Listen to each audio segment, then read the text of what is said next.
കോവളം ആഴാകുളത്ത് വിരണ്ടോടിയ പോത്ത് നാട്ടുകാരെയും വാഹനയാത്രക്കാരെയും മുൾമുനയിൽ നിർത്തിയത് അരമണിക്കൂറിലേറെ.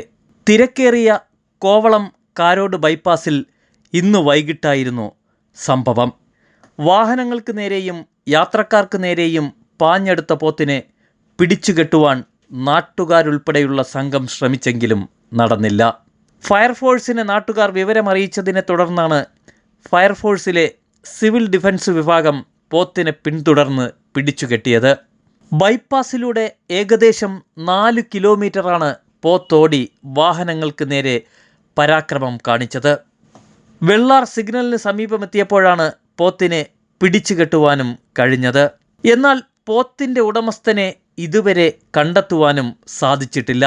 ഏതോ വാഹനത്തിൽ നിന്നും വീണ് വിരണ്ടോടിയതാകാമെന്നാണ് നിഗമനം. വർക്ക്ഷോപ്പ് നടത്തുന്നതാണ്. അപ്പോൾ അവിടെ പണിയായിരിക്കുമ്പോഴാണ് ഇതേപോലെ ഒരു പോത്ത് ഓടി വരുന്നത് കണ്ടത്. നോക്കിയപ്പോഴത്തെ ആഴാളത്ത് ഒരു ബൈക്കിനെ തട്ടിയിട്ട് രണ്ടുപേര് ഹോസ്പിറ്റലായെന്ന് പറഞ്ഞു. അങ്ങനെ പുറകെ ഞാൻ ബൈക്ക് എടുത്തിട്ട് വന്നതാണ്. കോവളം ജംഗ്ഷനിലും കുറച്ച് പേരെയൊക്കെ തട്ടിയിടാൻ നോക്കി.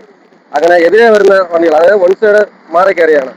അങ്ങനെ ഞാൻ കൂടെ ബൈക്കിൽ വന്നിട്ടാണ് ഇവിടെ ഒരു ഓട്ടോക്കാരൻ്റെ സഹായത്തോടെ സൈഡ് ഒതുക്കിയിട്ട് പിടിച്ചതാണ്.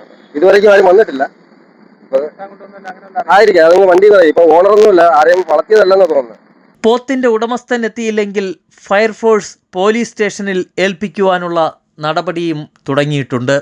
എന്തായാലും നാട്ടുകാരെ മുൾമുനയിൽ നിർത്തിയ പോത്തിനെ പിടിച്ചു കെട്ടിയതോടുകൂടിയാണ് യാത്രക്കാർക്കും നാട്ടുകാർക്കും സമാധാനമായത്.